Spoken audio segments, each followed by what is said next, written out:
அன்பானவர்களே, இன்றைக்கு நம்ம எல்லாருக்கும் பிறந்ததுலேருந்து சாகிற வரைக்கும் ஆசீர்வாதமாக இருக்கணும் அப்படிங்கிற ஆசை இருக்கும். எத்தனை பேருக்கு அப்படி ஆசை இருக்குன்னு தெரில.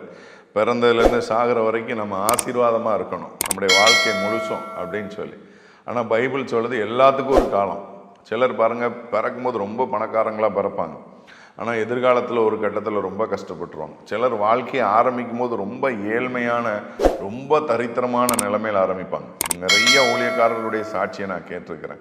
சிறு வயதில் அவ்வளோ கஷ்டப்பட்டிருப்பாங்க. இயேசுவை ஏற்றுக்கொண்டு ஆண்டவர் அவங்கள பயன்படுத்த ஆரம்பித்து அவங்க வாழ்க்கையில் பயங்கரமான ஆசீர்வாதத்தை ஆண்டவர் தருவார்.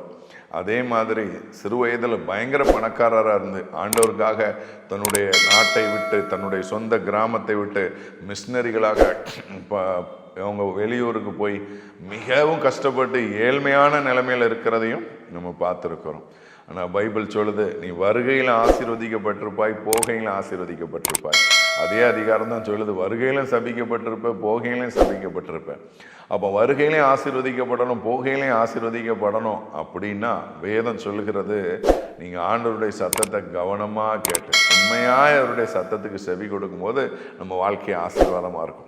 ஆண்டவர் நம்மகிட்ட பேசுவார் மெல்லிய சத்தத்தில்.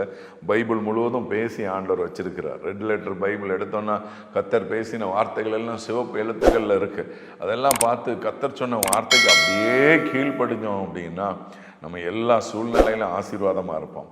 நம்மக்கிட்ட தான் மிஸ்டேக் இருக்குது, நம்முடைய ஆசீர்வாத குறைச்சலுக்கு. அதை உணர்ந்து கொள்வோம். கத்தர் உங்களை பெருக பண்ணுவார். God multiply you.